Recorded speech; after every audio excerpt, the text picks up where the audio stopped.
Welcome, this is Daenerys Lewis with Words Worth Listening Academy, DaenerysLewis.com. Topic I'm going to touch base on today is going to be why quitters never win. At an early age, I joined wrestling around 7th grade, came out of a hunch, just walking down the hallways in school, going to a friend's house, and the coach came out of nowhere and said, "Hey, you want to wrestle?" And I was a shy, timid kid, and I just said yes, because I didn't know how to say no at that time. Joined wrestling, didn't really want to, so I was doing all this stuff, rolling around the mats, doing all this dumb stuff that I didn't really want to do. Well, I did that for about 2 more years until I was in 9th grade when I started getting a turning point and said, this is what I really wanted to do. I was a varsity in 8th grade. My record was 1-4. My only win was from a forfeit, so I didn't really have the confidence there. Well, I was coming back in 9th grade. They wanted me to be the full-time wrestling varsity cat. Well, to be varsity, you have to train like a varsity wrestler, and I was still young and weak in the mind in regards of if this was something I wanted to do for myself. So I quit. I quit for 2 days, and within those 2 days of me quitting, I learned a lot about myself and about the people around me. Well, I lost all my friends. I got teased, hazed. People lost respect in me. Within 2 days, my life turned around, and I couldn't live with it. I was at home, not doing anything that I would typically be doing because I would be at wrestling practice for that time. So instead of me sitting in my room dwelling on all the negativity that was in my life, I got back into the sport. And it was not a good welcome back. It was, "Oh, I thought you quit." And I got that a lot. Well, I learned a lot from that. I got beat up verbally, physically, but I learned the most valuable lesson that most people don't, which is when you quit something, you don't get anything out of it. But when you actually push yourself through it, you gain a lot of knowledge and you gain a lot of respect, and you get rid of the self-doubt that you had beforehand.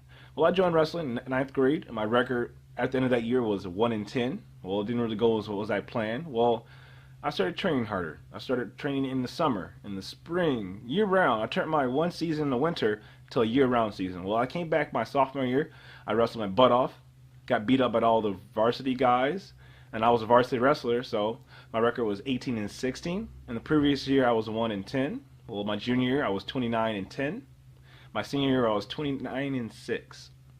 So from that one point at me in 9th grade, if I would have quit my sport, I would have never had the glory that I would have trained for and got received from myself, and the self confidence that I built at a really early age.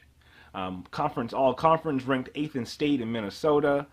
A lot of people knew me before I knew myself, and it was like, whoa, how do you know me? And again, people were Googling, who is this guy from Burnsville, Minnesota, that I have to compete with, and who's going to be at the tournament next week? People were after me. People were targeting me as a challenge, and I didn't realize that when I started, that I was even a person that people were willing to be challenged by.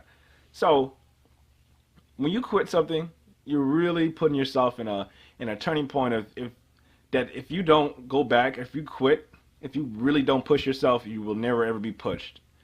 The most successful people in the world have had faith in where they wanted to go, where they sought for themselves, and what they visioned will happen, all by being determined, and they never quit. Being passionate about something is going to push you and drive you. Your whys in life are what's going to really make you be successful. Why you're doing this, and why are the reasons you're willing to go through anything in life to achieve it. I got beat up verbally, physically, cauliflower in both ears, stress, all this stuff, and it was just the most gracious. I just feel so more gratified, so much gracious that it was something that I was willing to push myself through at an early age. There's a quote by Dan Gable, one of the most best wrestlers from all time. Once you wrestle, everything else in life is easier, and I can believe that completely factual. Anything I push myself in life is nothing compared to me getting beat up in wrestling by my mentors that are listed below. Ali Muhammad, Jose Quintana. Those are the guys I looked up to in wrestling that I felt like I wasn't even worthy of even being to that level.